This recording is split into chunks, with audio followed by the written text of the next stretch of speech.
3 steps to stop mentally translating and start thinking in English.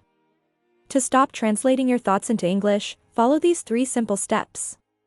Learn to think in English instead of translating in your thoughts if you want to speak it smoothly and naturally. Translating in your thoughts is a huge challenge, and here's why. Translations take time to complete. It takes twice as long to analyze information and hunt for words or grammatical structures in English to express the same ideas. Imagine, for example, that in a discussion group or business meeting, everyone takes turns speaking. Since you require time to translate between languages when it's your turn, you remain mute for a few minutes. You know, patience is a virtue. It doesn't matter whether they're willing to wait for you, since crises don't care. When time is of the essence, how can you get your point through quickly? The messages are not effectively conveyed via translation. In a nutshell, languages vary. It's possible that your native tongue doesn't have any vocabulary, slang, or idioms like those found in the English language. English grammar has its own set of rules. They have different word order, structure, and senses underpinning them. You may not be able to convey the speaker's meaning accurately even when using comparable words or structures. Another problem is mistranslation. There may be serious consequences for those who don't have a decent grasp of English or their native language. For example, second language learners often confuse leave with abandon, despite the fact that the 2 terms indicate quite different things in English. Let's take a look at a well-known event that you may have heard of. During President Nixon's 1977 trip to Poland, he gave an open address to the nation's citizens, which was broadcast live on television. When he said, "When I leave the United States," he meant, "When I forsake the United States." The news traveled quickly throughout both nations. Surely you're aware of the repercussions. Media outlets in both nations found the situation amusing.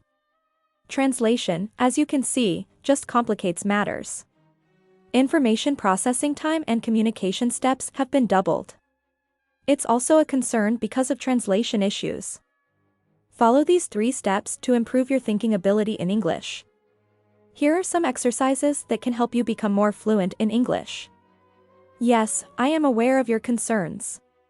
However, this may only be a challenge at the outset. You'll no longer have to worry about the process once you choose the proper one. It won't be long until you're speaking and thinking fluently in English. Step 1. Organize your thoughts with language. Think modestly at beginning. I'm referring to thinking in simple terms.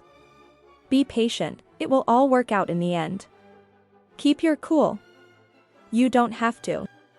Let's make learning a second language as easy as learning your first. Your mother language education begins with the basics, such as the names of your parents, grandparents, pets, and colors like pink and blue. Let's see if we can accomplish this in English first. You talk about what you notice in your everyday life in English. Put aside your first language. Make an effort to communicate all you observe only in English. You'll remember the term table when you see a picture of an actual table in your mind's eye. The sights and words are linked through thinking and speaking in English. As a result, it is easier for you to answer when you talk. As a result, you won't have to search for a synonym in English and then in your own tongue. Step 2. Form sentences in your mind. We'll now go on to the sentence level after the word level.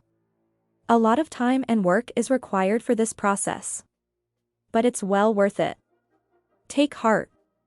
It's a table, I own a table, blue is the color of the table, and so on. Take it day by day, step by step. After getting used to 4-word phrases, go for lengthier ones. What if I said, "My table is larger than yours, the table is next to the bookshelf, there is an apple on the table." Or anything similar? You begin with little chunks of language and gradually build them up in size. If you're just starting out, it's best not to attempt phrases that are very complex. You'll be let down if that's the case. Yes, the method is much more familiar now, isn't it? Third step, think about what you're saying throughout a discussion. Do not slack off. Make brief speeches by combining sentences.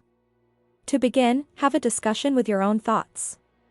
As a result of your lack of self-assurance, you should begin by conversing with yourself. Among the possible themes are your daily routine, family, friends, school, dreams, favorite foods, and more. No matter how lengthy your essay is, you must be able to convey your ideas in their entirety. Daily repetition is essential if you want to see results. Practice chatting about your day's events while you're completing chores around the home. Practice speculating about your next flight while you're stuck in line at the airport. While you're exercising in the fresh air, work on your weather speak. When you're on the bus, speak about the dreadful traffic you encountered today. I was snarled up in a gridlock. A lengthy queue of automobiles and buses kept me waiting for hours. That irritated me. As an example, just spend our time wisely. In order to keep your brain active, you should be thinking in English. The more you think in English, the more fluent you will become. There is no other way to make it a habit except to do it every day. You will be able to communicate eloquently, naturally, and automatically after your brain has been taught. Finally, engage people in discussion. Yes. It's time to start talking to each other. Interacting with people may be difficult at first, but it's a great way to improve your ability to think in English. There is still a need for quick thinking and responding to others in a timely manner, though.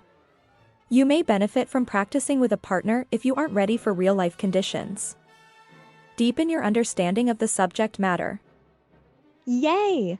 There are no more to come. Repetition and reinforcement are necessary for deep learning. Learning a single phrase or statement is the only way to achieve this. Repetition is essential. The process of picking up a new language requires the development of new habits. Neuronal connections are strengthened over time as a result of repeated exposure to a concept. Your brain is where the action takes place.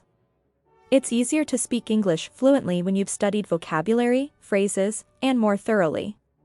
It is the finest way to become proficient in English if you wish to speak it spontaneously and effortlessly. You'll be amazed at how quickly you'll improve your English fluency if you follow the 3 stages outlined in this article.